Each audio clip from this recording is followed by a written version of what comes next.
From Storm Tracker 6, this is Forecast First, sponsored by Auto Owners Insurance. Simple human sense.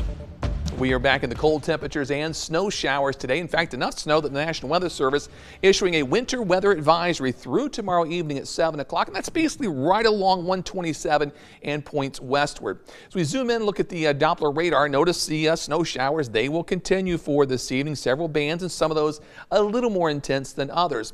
As we zoom out, this is all lake effect. There's no storm system in the region, but it will continue tonight and into tomorrow morning. Temperatures very cold. 18 Lansing, 17 degrees in Jackson. Forecast wise for tonight, snow showers continue. Temperatures tomorrow morning near 10 degrees. That is a cold start, but believe it or not, we've got some single digit high temperatures on the way. 6 News at 5 starts right now. WLNS is here for you with 6 News at 5.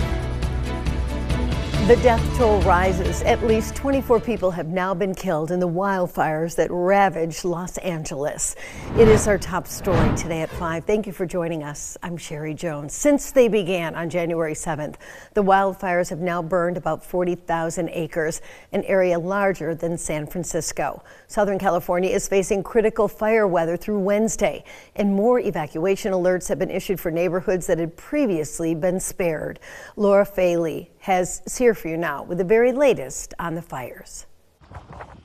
Firefighters from Napa joined the battle in Southern California, helping hose down a house engulfed in flames from the Palisades fire Sunday. An estimated 75% of the Pacific Palisades is wiped out.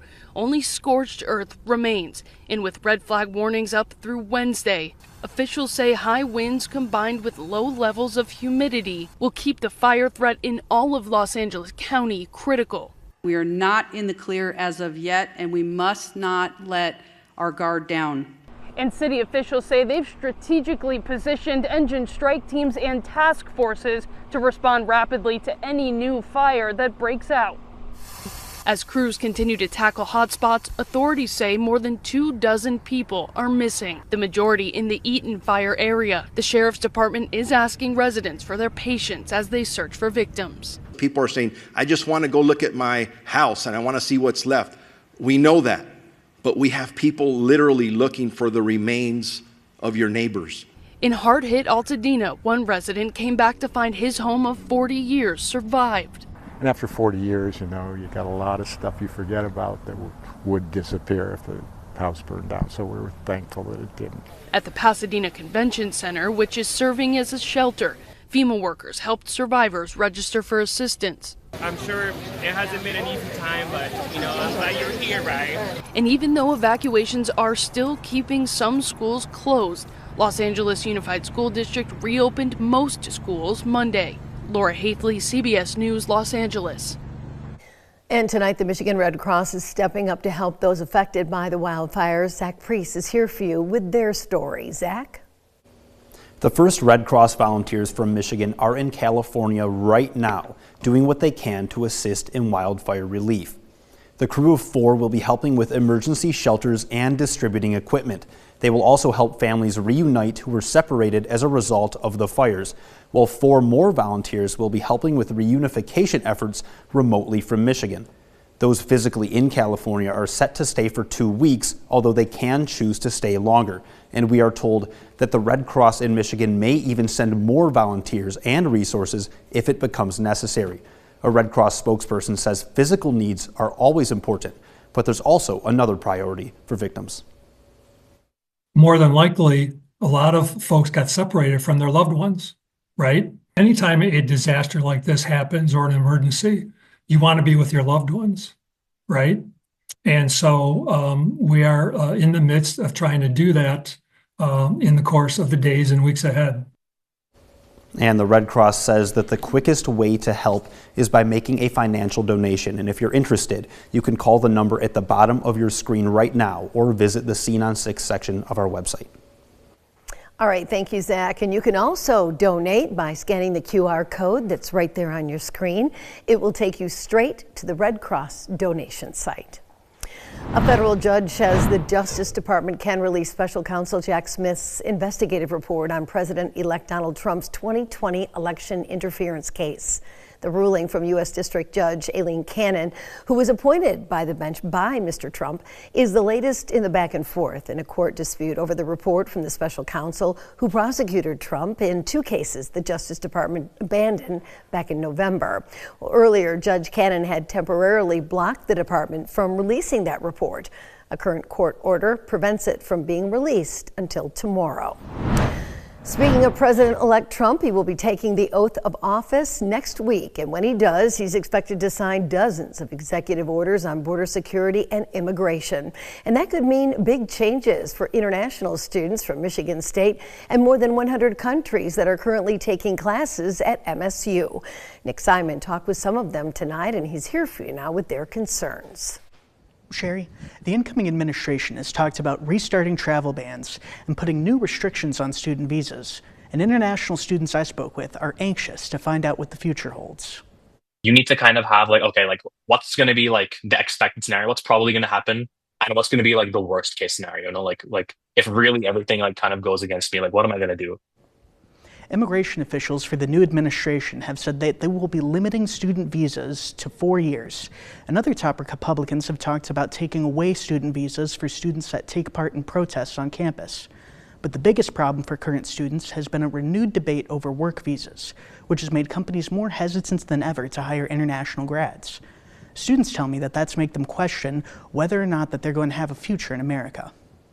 Obviously, if you've come all the way to the United States to study from your home country, you want to at least try to get a job here, get some experience here. Most international students, they kind of have a plan B figured out back home. They're okay, if this doesn't work out, I'll go back home, probably work for XYZ company or do this, and I'll figure out what to do from there. Recently, there's been some infighting between Republicans over the subject of work visas. Some argue that the visas are vital to the economy, and others say that they'll lead to American job loss. But most agree it's going to be a lot harder for people from other countries to learn and work in the U.S. Back to you. Thank you, Nick. Congressman Tom Barrett gathered his staff, local leaders, and community members today to celebrate the opening of his Lansing office. The recently elected U.S. representative says this office will provide help with federal agencies, casework, and other constituent services for Michigan's 7th Congressional District. Congressman Barrett says he's looking forward to being able to better connect with voters. I know from my time serving in the state legislature that oftentimes constituents have issues that cross over between state and federal jurisdictions. So we're excited and open to be working and partnering with our state lawmaker delegation as well as we look to really represent constituents and their issues here, whether it's at the state or federal level. Representative Barrett's new Lansing office is located at 328 West Ottawa Street, Suite A. From Storm Tracker 6, this is Weather First, sponsored by Auto Owners Insurance. Simple human sense. I'd love to say today I'm the bearer of good news, but if you are looking for a break from the cold weather, it is going to be some time before we have a prolonged break. Now, there is one that's going to come Friday. Temperatures mid-30s, but check out the long-range temperature outlook. The 19th to the 23rd of January, we have bullseye across the eastern U.S. with temperatures well, and I mean well below average. And then as we move out further in time, still most of the United States, with the exception of the West Coast, will likely see temperatures remaining at or below average.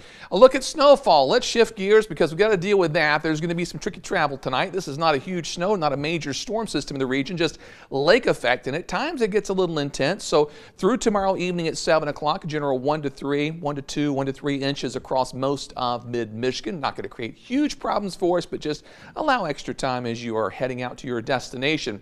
We'll zoom out and take a look across the state. UP could see 4 to 8 or more inches of snowfall. And once we tack on a little more snow Tuesday night, some of the lake effect belts will probably be double digits in terms of snowfall. I just think here in mid-Michigan it should be under control and relatively light. Satellite and radar today, lake effect centered right over mid-Michigan and to our north, and it'll begin to crank up in the UP fairly soon.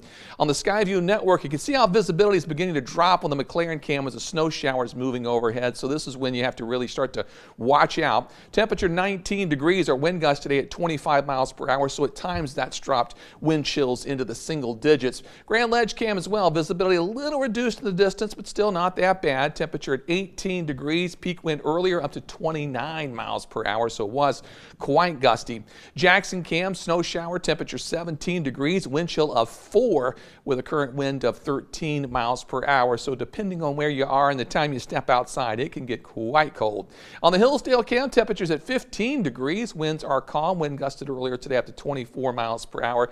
So again, that dropped the wind chill values as well in Hillsdale into the single digits. A few other numbers around the area. St. John's, 18 degrees, 20. That's one of the warmest spots in Owasso, if you can call it that. A lot of teens, though, across most of mid-Michigan this afternoon. Precision Cast, some lake effect snow showers continue tonight. Models always struggle with lake effect snow, but what I do think is that tonight through early tomorrow morning, 7, 8, 9, 10 a.m., that'll probably be the most intense of the lake effect as a little system slides by and enhances some of the lake effect snow showers. Tomorrow afternoon, the snow showers begin to shut down, maybe a passing flurry by 6 o'clock, but we're basically done with significant snow. Moving ahead, Tuesday night, Wednesday morning, more cloud cover, more cold temperatures. As we move through Wednesday afternoon, it looks relatively quiet. This cold front, which will move through over the weekend, initially as it moves through Thursday and Friday, that's really going to cause the temperatures to rise quite a bit, at least for Thursday and Friday, and then that's it. 10, the overnight low tonight with snow showers and cold weather for tomorrow. Scattered snow showers first half of the day. More quiet weather builds in, but it will be cold as we're in the teens tomorrow. The 6-day forecast on Wednesday, a few flurries. Thursday, a couple snow showers, 31 degrees. 34, get ready on Friday, then say goodbye to it. That 30 occurs early Saturday and it drops. We're in the teens on Sunday. Look at next week. We've got some single-digit highs, lows near zero. Several days we could drop below zero. No major storm systems, but lots of lake effect snow shower chances coming up. I am just trying to, maintain a positive attitude. So I got some rose-colored glasses just to, it's like a snow globe out there, David. We do what we do to have to cope in this winter weather, and if it's glasses, I love it. Thank you so much. I'll share it, Gary. I appreciate it. It does help. It really does. Try it out. I'm going to try it. All right. Well, coming up on 6 News at 5.